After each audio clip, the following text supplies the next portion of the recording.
ये कहानी शुरू होती है वेस्ट वर्जीनिया के दूर दराज के जंगलों से, जहाँ एक सुनसान सड़क के किनारे रिची और हेली नामी कपल को लोग क्लाइंबिंग करते हुए देखते हैं।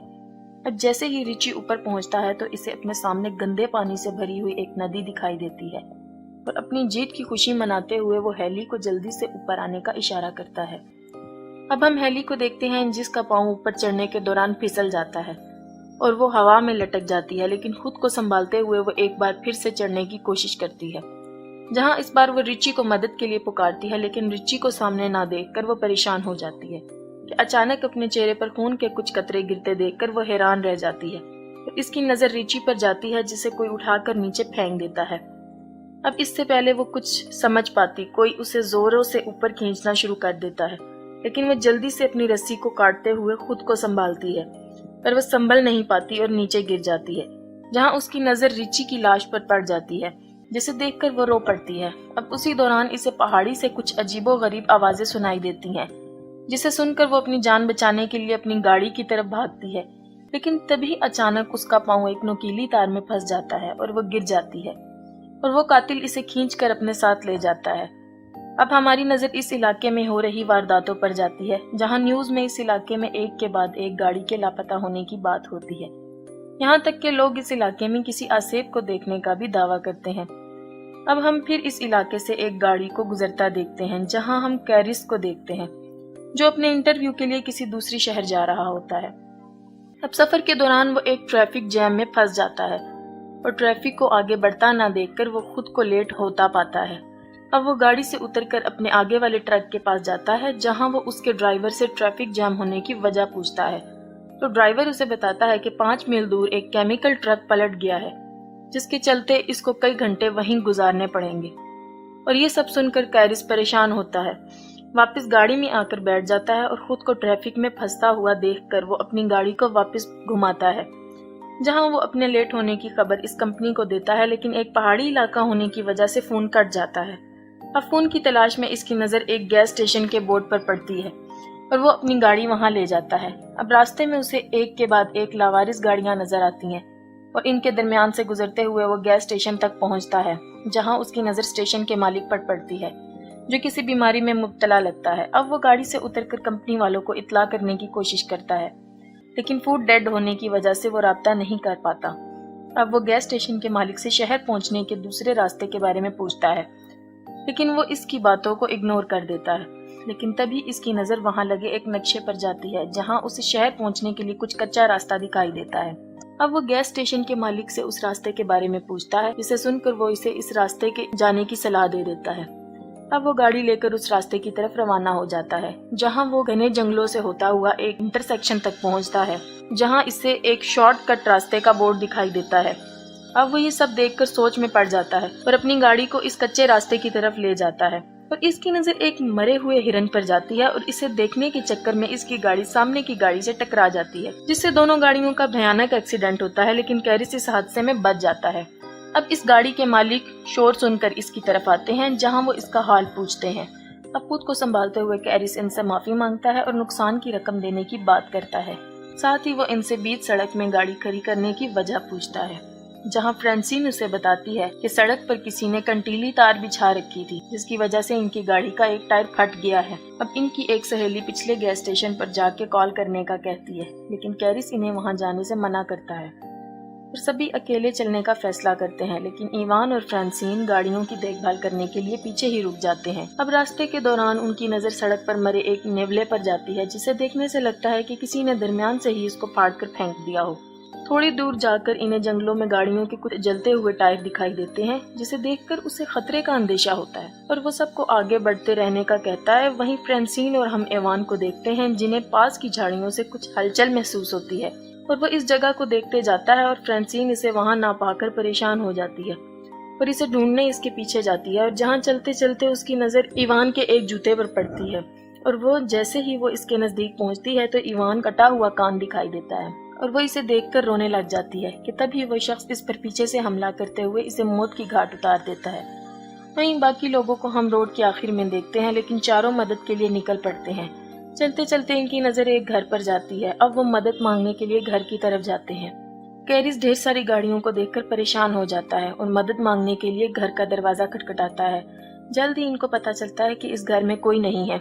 अब वो सब कॉल करने के लिए घर के अंदर आते हैं, जहाँ इनकी नजर खाने के टेबल पर जाती है, जिसे देखकर लगता है कि बरसों से इस घर में सफाई नहीं हुई। और दूसरी तरफ चश्मे और गाड़ियों की चाबियां मिलती हैं।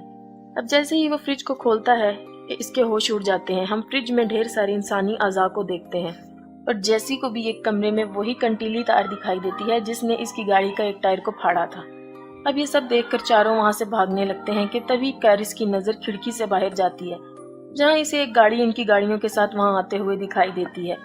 अब चारों घर के पिछले दरवाजे की तरफ भागते हैं, लेकिन दरवाजा बंद होने की वजह से चारों बहुत खौफजदा हो जाते हैं। वहीं दूसरी तरफ हम इस कातिल को अंदर आते देखते हैं। वो अंदर आकर फ्रांसीन की लाश को जमीन पर फेंकता है और हमारी नजर वहां कैरिस और जैसी पर जाती है, जो इसकी लाश को देखकर सकते में आ जाते हैं। और वहां हम पहली बार 3 आदमखोरों को देखते हैं, जो फ्रांसीन की लाश को उठाकर टेबल पर रखते हैं और अपने तेज धार औजारों से इसको काटना शुरू कर देते हैं। जहाँ ये खूनी मंजर देखकर जैसी ही कार्ली चिल्लाने लगती है, वैसे ही स्कॉट इसके मुंह पर हाथ रख देता है। अब कुछ देर बाद वो आदमखोर लाश को खाकर गहरी नींद में सो जाते हैं, जहाँ मौका पाकर सब ही दबे पांव वहां से निकलने की कोशिश करते हैं कि इसी बीच एक आदमखोर की नजर इन पर पड़ती है, जिसे देखकर सब ही घर के पीछे भागना शुरू कर देते हैं। अब ये देखते ही देखते अचानक वो आदमखोर ढूंढते हुए वहां आ जाते हैं और कैरिस इनकी गाड़ियां चुराने का प्लान करता है और चिल्लाते हुए इसका ध्यान अपनी तरफ करने की कोशिश करता है, लेकिन तभी एक आदमखोर इस पर गोली चलाता है और वो जख्मी होकर गिर जाता है। ये देखकर बाकी 3 हैरान रह जाते हैं। अब स्कॉट को जंगल में भागते हुए देखते हैं और जैसे ही इसकी नजर इस ट्रक की तरफ जाती है और वो इस ट्रक को देखकर इसकी तरफ जाने लगता है कि इसी वक्त एक तीर इसके सीने में आर पार हो जाता है और वो तीनों अपनी जान बचाकर भाग निकलते हैं। जहाँ कुछ दूर जाकर इनका ट्रक कीचड़ में फंस जाता है और इन सबको वो ट्रक वहीं छोड़ना पड़ता है। तीनों अपनी जान बचाते हुए जंगल से सड़क की तरफ निकल पड़ते हैं। दिन से शाम हो जाती है और वो आदमखोर इन तीनों के शिकार पर निकल पड़ते हैं। दूसरी तरफ वो तीनों थक कर एक जगह आराम करने के लिए रुकते हैं, जहाँ कार्ली इनको ऊपर देखने का इशारा करती है और जैसे ही वो पलट कर देखते हैं, इन्हें अपने सामने एक वॉच टावर दिखाई देता है, जिसे देखकर वो खुश होते हैं और हम इन तीनों को ऊपर चढ़ते हुए देखते हैं और ऊपर किसी को ना पाकर वो उदास हो जाते हैं। जैसी को वहाँ एक फर्स्ट एड बॉक्स मिलता है, जिसकी मदद से वो कैरिस की मरहम पट्टी करती है। दूसरी तरफ कार्ली को एक पुराना रेडियो मिलता है। कार्ली रेडियो ऑन करती है, मदद मांगती है, पर कोई आंसर नहीं आता। कैरिस को नीचे से कुछ आवाजें सुनाई देती हैं और वो देखता है तो इसकी नजर नीचे से गुजर रहे इन तीनों आदमखोरों पर पड़ती है और तीनों टावर पर चढ़ते हुए दिखाई देते हैं और इनको ऊपर आता देखकर कैरिस वहाँ रखे हुए सामान को टावर के एंट्री गेट पर रखना शुरू कर देता है और कुछ देर बाद वो इनको वहाँ से जाते हुए आता है और कार्ली रेडियो पर अपने लोकेशन बताती है और तभी वो आदमखोर रेडियो की वायर को तोड़ डालते हैं और टावर को आग लगा देते हैं। अब खुद को जलता देखकर कार्ली अपनी जान बचाने के लिए वहां रखे एक बक्से की मदद से टावर की खिड़की को तोड़ डालती है और कैरिस की नजर टावर के नीचे दरख्तों पर जाती है और तीनों अपनी जान बचाने के लिए दरख्तों पर कूदते नजर आते हैं, जिन्हें नीचे खड़े आदमखोर देख लेते हैं और तीनों को पकड़ने के लिए दरख्तों पर चढ़ना शुरू कर देते हैं और इनको आता देखकर वो तीनों एक दरख्त से दूसरे दरख्त पर जाते दिखाई देते हैं, जहाँ एक दरख्त को पार करने के दौरान एक आदमखोर कार्ली के नजदीक पहुंच जाता है और मौका पाकर अपनी कुल्हाड़ी से इसके चेहरे पर वार करते हुए इसके 2 टुकड़े कर डालता है। अब कैरिस खुद को संभालते हुए उठता है और तभी उसे अपने पीछे एक गाड़ी का शोर सुनाई देता है और इसे एक पुलिस की जीप दिखाई देती है और वो भागते हुए इस गाड़ी को रोकता है। जैसे ही पुलिस वाला इसकी मदद के लिए आगे बढ़ता है, उसी वक्त एक तीर इसकी आंख के आर पार हो जाता है।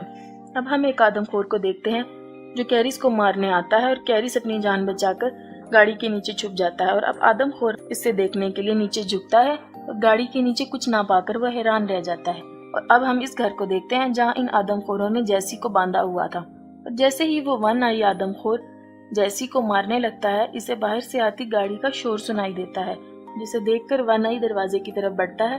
कैरिस गाड़ी लेकर इस पर हमला करते हुए कुचल डालता है और गाड़ी से उतरते ही वो आखिरी बचे हुए वाहन को एक नोकीली तीर से हमला करते हुए इसे भी मार डालता है। कैरिस जैसी को बचाते हुए इसे खोलने लग जाता है और इसी बीच एक आदमखोर इस पर फिर से हमला कर देता है। अब कैरिस को मरता देखकर जैसी पास रखे एक तीर की मदद से इसे मार डालती है। या अब वो दोनों घर से बाहर निकलते हैं, लेकिन उसी बीच कैरिस की नजर पुलिस की गाड़ी पर जाती है, जहां वो इसकी गाड़ी के फ्यूल बॉक्स को निशाना बनाता है, जिसके चलते वहां एक जोरदार धमाका होता है और इस घर के परखच्चे उड़ जाते हैं। अब हम दोनों फिर से इस सड़क को देखते हैं जहां वो दोनों ٹرک کے ذریعے گیس اسٹیشن تک پہنچے تھے اور ٹرک کو اپنی طرف آتا دیکھ کر اسٹیشن مالک ڈر کر دروازہ بند کر دیتا ہے اور کیرس ٹرک سے اترتا ہے اور وہاں لگے اس میپ کو اتار کر روانہ ہو جاتا ہے۔